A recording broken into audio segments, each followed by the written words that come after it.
Hi అండి. నాకైతే పిట్టు తినాలనిపించింది. ఇదైతే పెద్దోళ్ళు చేసి పెడితే మాత్రమే తినేవాళ్ళం. అసలు ఇప్పుడు వాళ్ళకైతే చాలా వరకు తెలియకపోవచ్చు. చాలా హెల్తీ అంట.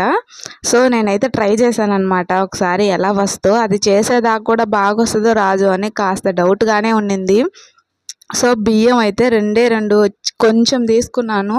చిన్న టీ గ్లాస్‌తో 2 తీసుకున్నాను అనమాట. అది ఎట్లా వస్తదో తెలీదని చెప్పి కొంచెమే తీసుకున్నాను. సో, మంచిగా వాష్ చేసుకొని ఆరబెట్టుకున్న తర్వాత బాగా చెమ్మ లేకుండా ఆరిపోయిన తర్వాత మిక్సీ పట్టేసుకున్నాను. ఇట్లా రవ్వ రవ్వగా. సో, దాంట్లో కాస్త వాటర్ ఏసి కొంచెం సాల్ట్ ఏసి మంచిగా కలిపేసుకున్నాను అనమాట. లైట్‌గా ఏసాను వాటరు. అట్లా అయితేనే కొంచెం వేసినా సరే అవి ముద్దగా అయిపోయిందనమాట. సో, నా దగ్గర అయితే ఈ ఇడ్లీ పాత్ర ఉంది. చాలా వరకు ఇదే ఉంటదనమాట అందరికీ. ఇప్పటి కాలంలో చాలా వరకు స్టీల్ ఇడ్లీ పాత్రలే వాడుతున్నారు కాబట్టి, సో, మంచిగా అయిందండి. బాగా కుక్ అయిందనమాట. ముట్టుకోంగానే అంత ఎక్కువ టైం కూడా పట్టలేదు. 5 మినిట్స్ అట్లా అయింది. మంచిగా కుక్ అయిపోయింది.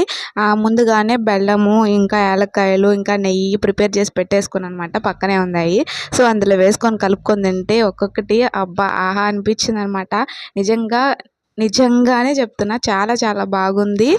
అదైతే పెద్దవాళ్ళు చేస్తారు, మనం చేసుకోలేము అనుకోబల్లేదనమాట.